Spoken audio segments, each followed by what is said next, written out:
Here are Lester Holt and Savannah Guthrie.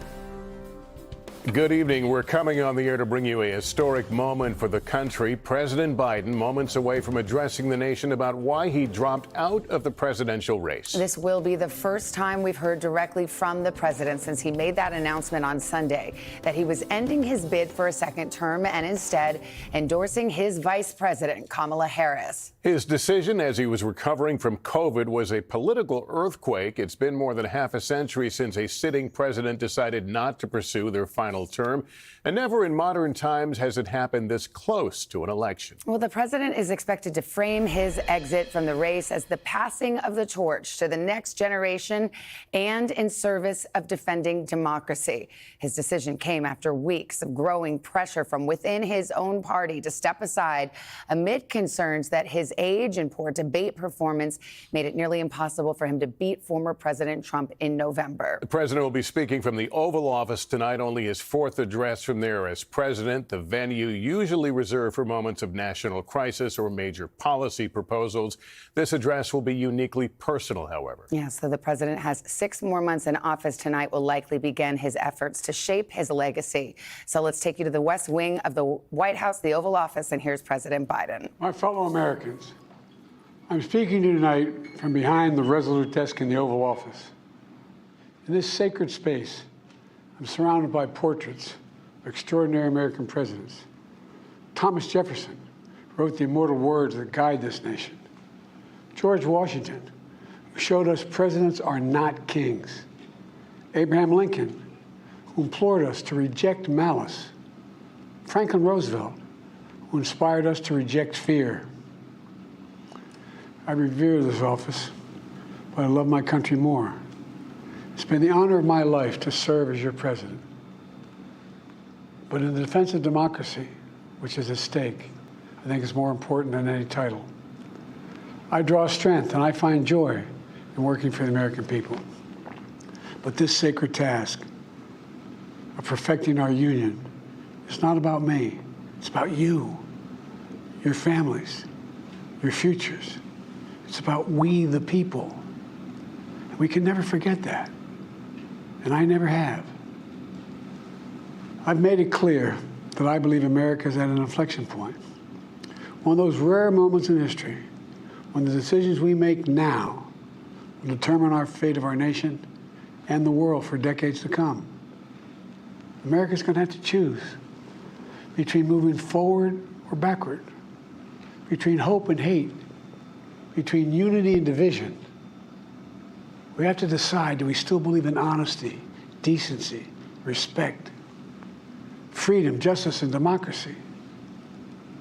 In this moment, we can see those we disagree with not as enemies, but as fellow Americans. Can we do that?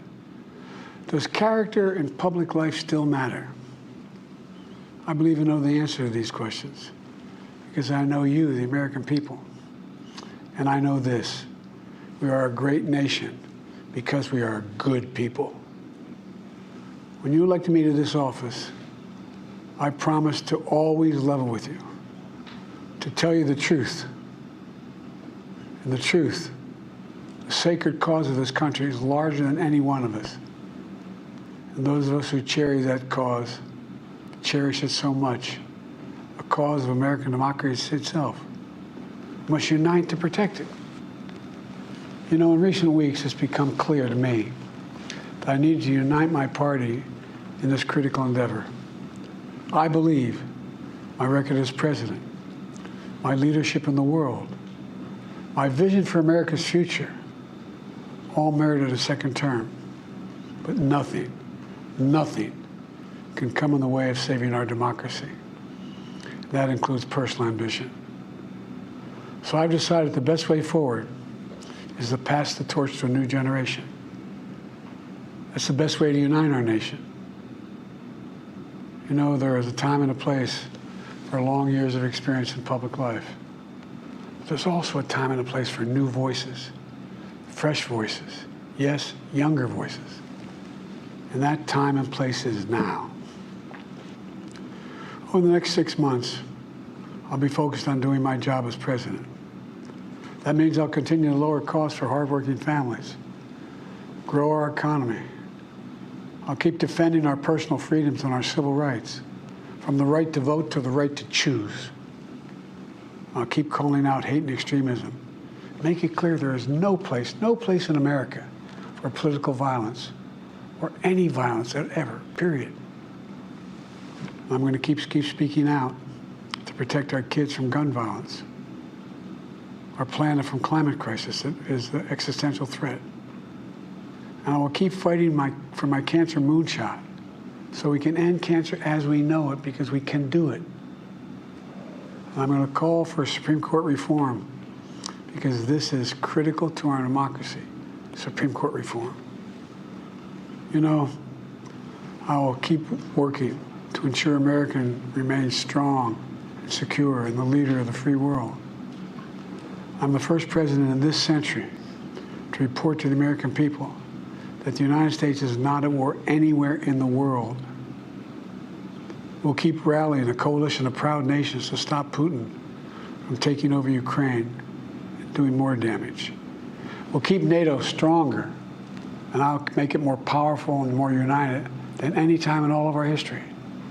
I'll keep doing the same for our allies in the Pacific. You know, when I came to office, the conventional wisdom was that China would inevitably surpass the United States. That's not the case anymore. And I'm going to keep working to end the war in Gaza, bring home all the hostages, and bring peace and security to the Middle East and end this war. We're also working around the clock to bring home Americans being unjustly detained all around the world. You know, we've come so far since my inauguration. On that day, I told you, as I stood in that winter, we stood in a winter of peril and a winter of possibilities. Peril and possibilities. We were in the grip of the worst pandemic in the century, the worst economic crisis since the Great Depression, the worst attack on our democracy since the Civil War. But we came together as Americans, and we got through it. We emerged stronger, more prosperous, and more secure. Today, we have the strongest economy in the world, creating nearly 16 million new jobs, a record. Wages are up. Inflation continues to come down. The racial wealth gap is the lowest it's been in 20 years. We're literally rebuilding our entire nation, urban, suburban, rural, and tribal communities. Manufacturing has come